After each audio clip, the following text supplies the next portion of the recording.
back. WNST, Towson, Baltimore. And Baltimore Positive, we are positively no longer in Baltimore. We're in Carroll County. I took a picture on the way in.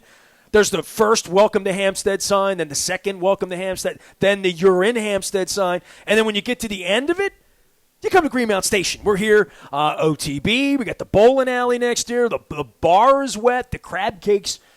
I go a lot of places, and I wonder whether the crab cake's going to be any good. I did the crab cake tour, and there were internet rumors about certain places being good or bad.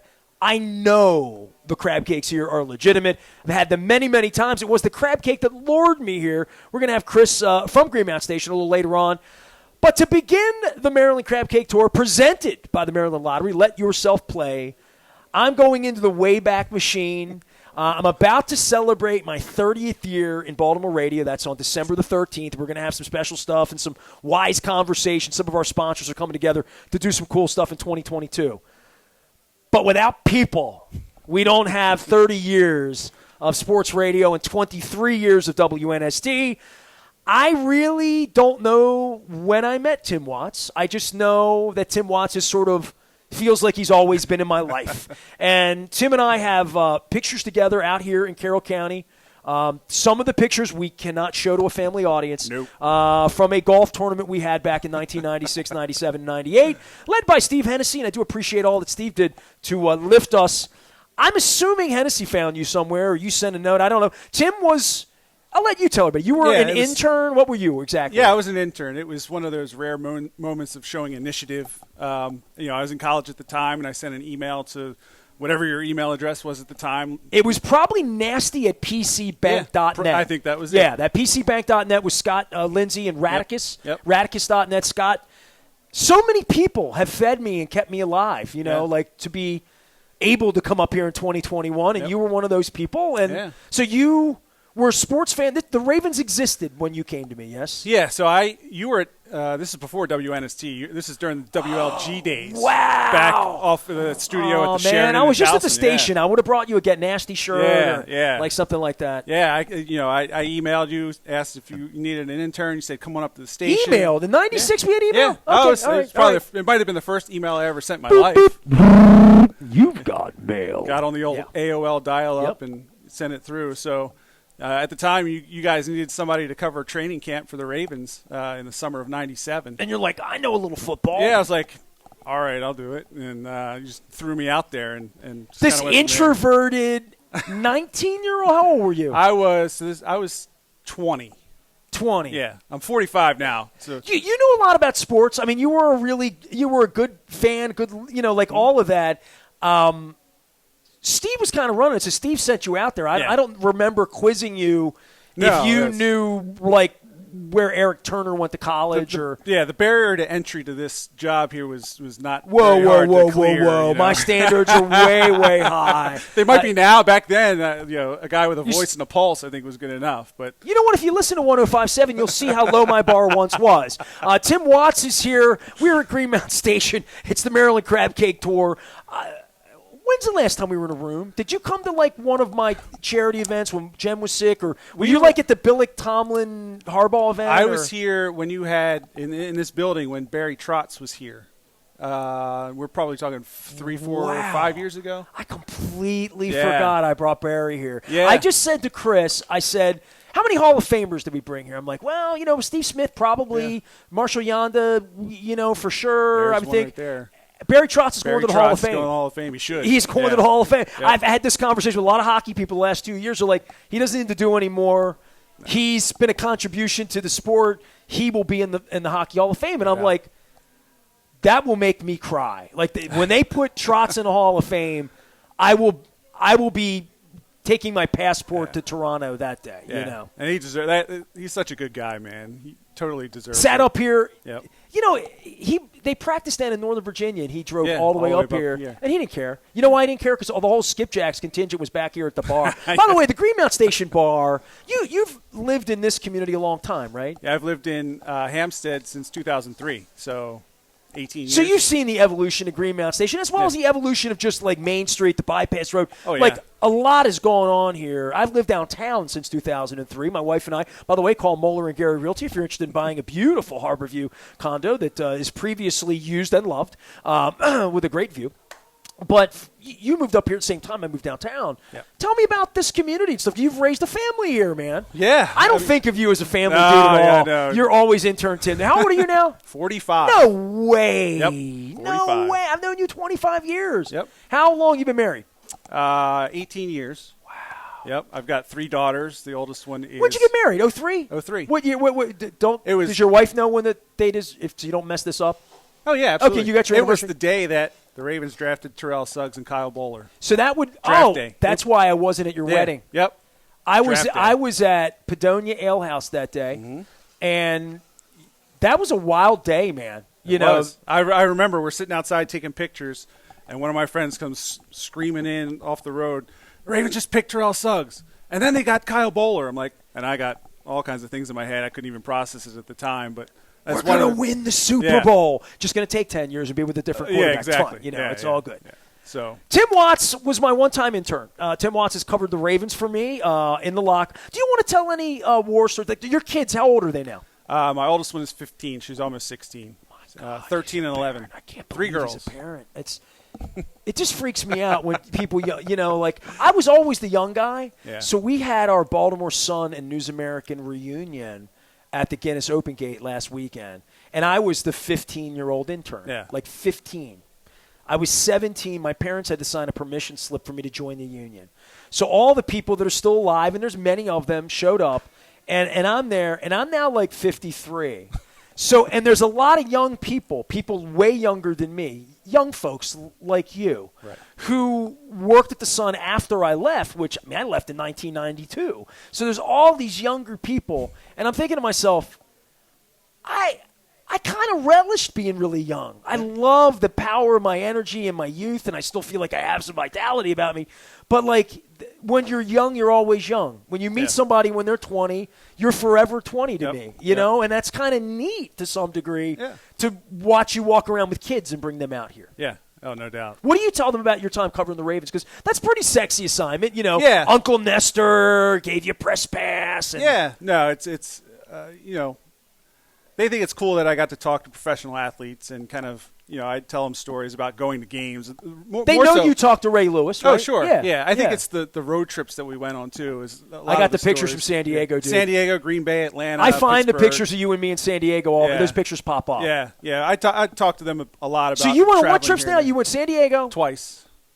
Wow. We played there both. Getting the leverage game. Remember that? Yes. Was there a better tailgate than the No. first tailgate we threw? No. Not at all. I didn't know anything about throwing road trips because I've taken over 20,000 people now on road trips. So if you count Orioles, Ravens, hockey, 20,000 people. There are 10 really good trips that would and most of them were made by the people, right? Oh, yeah. So the San Diego trip, this is 1997. Yep. The team is brand new. We have our first trip to San Diego. I did my first road trip. We flew out on Continental, and I picked up the flight attendant. And then we got drunk on the flight out. And we got out there, and then we drank more. And then I got up at 5 in the morning, and I interviewed Rubio's Tacos. You remember that? Rubio's. Ralph Rubio. Yep. From Rubio's Tacos came out and brought fish tacos for everybody on the trip. And we were staying at this DoubleTree, and somebody's like, I think it was a guy named Mike, we got to get a tailgate together, man. We should have a tailgate in the parking lot. I said, all right, everybody chips in $20. We'll go buy grills. Yep. And we committed it. And my aunt had a card at the Costco. Ha! You remember this? I got pictures. I got pictures of like Hold on. us stacking 30 packs of beer. Dude, on I this need these pool. pictures. Yeah. I'll dig them up. This I'll is send why them. the Maryland Crab Cake Tour comes to Hampstead. This is why we got to get back to the community, get back to storytelling. So my Aunt Jane, who left us 10 years later, one of my favorite people, despite the fact that she liked Ronald Reagan too much, she took us out. We bought industrial strength everything. There was about 60, 70 people on this trip probably, Yeah, right? yeah. You know, like we didn't do buses then. I didn't know from buses. We're in San Diego. Everybody had a rental car. We were all staying at the same hotel, and we decided to do a community tailgate. And we literally erected. Yogi was there. Remember Yogi? Yogi Kumar. I was by his place yesterday in Aberdeen. Really? Not there anymore. Yogi lives up in New Jersey now, Edison, New Jersey. He has a Yogi's All-American Sports Bar at a hotel in New Jersey. But Yogi said, I'll work the grill. So the next thing you know, we got charcoal. And then Doug from the Chargers fan group came over, and he's been a friend for life, Doug Jensen, who's a Chargers fan. I mean, had his team, lost his team, right? Yeah. Doug came over, and for years, Doug and I were in contact. And he brought his Chargers Bolt chef outfit, and we had a Chargers fan working the grill, feeding Ravens fans in the middle of Southern California. Life could not get any better in 1997. And then the game started and we lost, but it didn't matter. Yeah. Yeah, the memories of the tailgate are a little fuzzy for obvious reasons, but, like, just looking at the pictures and just, like, we had so much. I want to see your pictures. Yeah. You need to share those with me. Yeah, and the Chargers fans around there were great. I have a picture of you and I at Lambeau Field. I definitely have that. That was awesome. Now thinking about that. Atlanta, was that the Stoney Case game? Yes, Stoney Case to Justin Armour in overtime. So 3 years ago, before the plague, I got a weird text. Hey, Nestor, it's Stoney Case. I'm coming to Baltimore tomorrow. Staying downtown. Do you want to get dinner? I'm like, yeah, I want to get dinner with you. So he brought his 12-year-old boy in. If you remember, if you're a Ravens fan, Stoney threw some halftime passes. It was the day that Kadri blew his heel out. Kadri Ishmael had an ACL injury playing quarterback out on the field. And Stoney flew in. He was staying at the Hyatt. I lived downtown next door. And we walked the length of the city. His 12-year-old boy, my wife, who didn't know anything about Stoney Case. And we told all war stories the whole way. Buddy Ryan stories. God, I'm getting all the Ryans confused. Buddy Ryan stories and Billick stories and stuff like that. And Stoney's so funny because, Stoney's a part of the Monday Night Lights, right. The Buzz Bissinger. He went to that school in Odessa, Texas. Right. Odessa West. Mm-hmm. Odessa East, Odessa West, Odessa. Odessa, Odessa, West Texas, rattlesnake country. And Stoney said to me, he said, man, if they're calling me and flying me in as a quarterback to throw passes halftime, they must really be at the bottom of the barrel. Yeah, he's like, Scott Mitchell, Jeff Blake must not be available. Anthony Wright was busy that day. Yeah, exactly, man. Exactly. Tim Watson was you weren't my intern. You, covered the Ravens for me in the early days. Yeah, man. It was basically the summer, covering training camp during the summer. I was still in school at the University of Maryland, the rest of the year. I had some Boggers pancakes, as I remember. Yeah, we definitely did. Got some peaches. And I covered all the Maryland football and basketball games also during my time. So. Well, as part of the Maryland Crab Cake Tour, we're going to have crab cakes. We're at Greenmount Station. We're in Hampstead, Carroll County. I've been here many, many times. I'm going to be doing this show next week. We're at Nacho Mama's in Towson. So I'm looking forward to that. Nacho Mama's is the place where my wife and I got engaged. It's the first place we ever had a beer. We left Federal Hill. We went right to Nacho Mama's. So we'll be talking about that next Friday. We'll be in Towson, celebrating Towson on the Maryland Crab Cake Tour presented by the Maryland Lottery. Let yourself play. And then we're going to be at Coco's 2 weeks from today on October the 8th with Mayor Brandon Scott. So, and that's his favorite crab cake place. So I'm non-denominational right now about crab cakes. I'm willing to eat all of them that are really good. They're all really different. Before I let you go, I'm going to bring Chris in here. I think he's got some community folks. Give me a Hampstead story. Like you moved here. You grew up in Westminster, though? Or no, I grew up in Catonsville. And no wonder you turned out so well. Yeah, I know. I went to a product of Mount St. Joe. I knew that. Don Moeller was my Little League coach for 2 years. So I played baseball with Jeff. Hold on. Yeah. Don coached you in Little League? Yeah. What position you play? So I think the years I played with him, I was maybe left field, second base. Let me guess, because I've known Don since 1982. Don was my high school guidance counselor. Don Moeller has touched every single human being in Baltimore at some point, like much. Literally. And people walk up to me every day, and they're like, he's the greatest guy on earth. And I'm like, in 1982, I met him. He was my high school guidance counselor. And the first day he met me, he put his arm around me, big coach, and he said, you're going to be the next Chris Thomas. That's what he told me. So he was your Little League coach. Yeah. Let me guess. Frenetic and a worrywart, because that's Don. That's a Don I know. Man, hey, are your shoes tied right? You got your cup on, right? Because let me explain to you about cups and what they do. Yeah. And so I can hear Don explaining this to a 12-year-old. I remember it like he was really encouraging as a coach. Well, he still is. I know he still is, but like that's what I can remember. You know, it was you know, if you made an error, it wasn't a big deal. It was like, you know, we'll get him next time. Yeah. We'll get him next time. So I always That's a pretty kinda good lifted Don. you up. That's me imitating Don pretty well. Yeah. I've never imitated. Maybe I should start doing that. Work on a Don impersonation. Don Moeller, of course, former Baltimore County executive, and really the inspiration for Baltimore Positive. Yep. Part of Baltimore Positive is people in the suburbs saying, I'm not going back to the city, squeegee boys, this, that, whatever you see on the news. I love the city, and part of me was to come out to communities and say, I love Baltimore, and I know you love it out here on the farm, as I would say, but I lived in Dundalk, and I lived in White Marsh, and I've obviously traveled the whole state right now. I've been driving 30 up and back and forth down this road for 15 years, doing shows in this room for lots and lots of Ravens fans. I love this. I love the city. I wouldn't want to live in it. I like walking places. It's my jam, you know. Yeah. But when I come out to suburbs, and whether it's here, Westminster, or whether it was Salisbury, or whether it was Cumberland, or places that aren't the city, I'm trying to spread the goodwill of come back to an Oriole game, come back downtown and go to the pier, come see Guns N' Roses at the Royal Farms Arena on Sunday night, and come to Paradise City. But I think there's been a disconnect, and part of that is there are great things that happen out here. Sure. And then you move your life out here, raise a family out here. And then I would say to you, what's great about Hempstead? It's a great place to raise a family, right? It's got that small town feel to it, right? It does. But it doesn't lack for a lot of amenities you might find in a bigger community. And Baltimore's right there if you want it. Well, not even that, but like Westminster's 10, 15 minutes to the west. Hunt Valley's 20, 25 minutes to the east. Reisterstown's right down the road. Hanover's 20 minutes that way. So you're not that far from maybe a bigger place that might have more amenities for you to get to. I went to Hanover for the first time in my life. A friend of mine, I had a friend at Hanover near to ride. I went about 5 years ago. I was blown away by like I hadn't been there in a long time. I went up and did the potato chip factory thing a million years ago when I was a kid, and I hadn't been there. And I was like, wow. Yeah. And I think that's my wow, that even when you drive to Ocean City, you see what's happened to Salisbury. You see what has happened to Denton if you're on 404. If you've been anywhere near Rehoboth, you see this. I guess Ocean City was the first place for people older than me to remember just being a strip of sand and then things start popping up. I think all up Easton. I mean, drive through Easton now.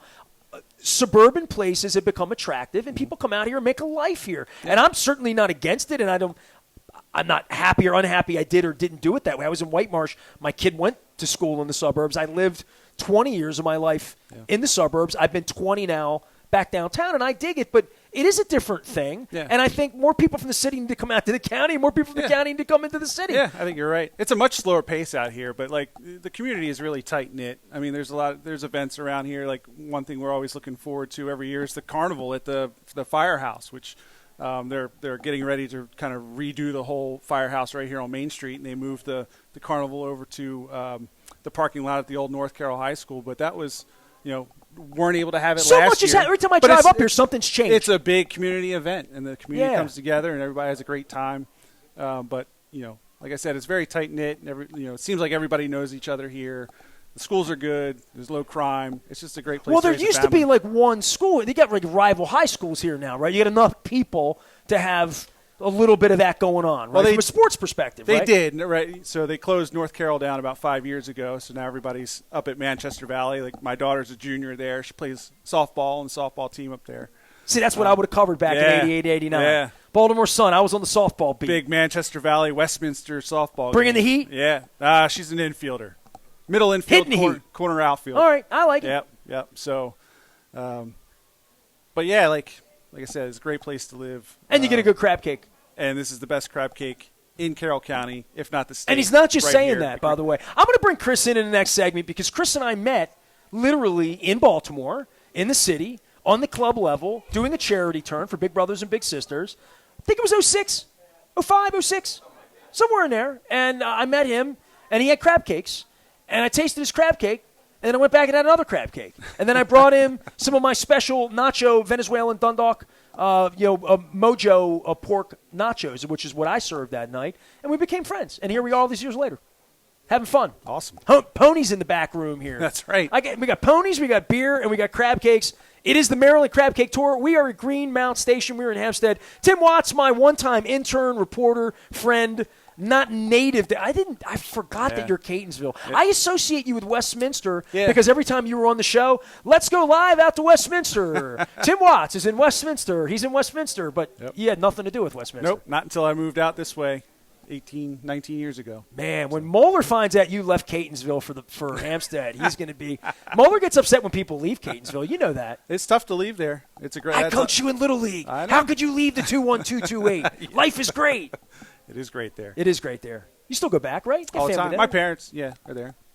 You going to sing the Mount St. Joe fight song? He does that every time he comes on. If I knew it, I'd sing it. I don't know it. He came on with Rafael Alvarez, and they sang it, and I lost control of the show all over again. All right, we're going to come back for more. We're at Greenmount Station. We're in Hampstead. It is the Maryland Crab Cake Tour. We're moving around on the 1st. Next week, we're at Nacho Mama's in Towson. On the 8th, we will be at Coco's with the mayor, Brandon Scott. And we're up in Carroll County right now. I got the pictures. I'm going to get a crab cake. I want to hear the whole Greenmount Station story, and I want to hear the COVID story.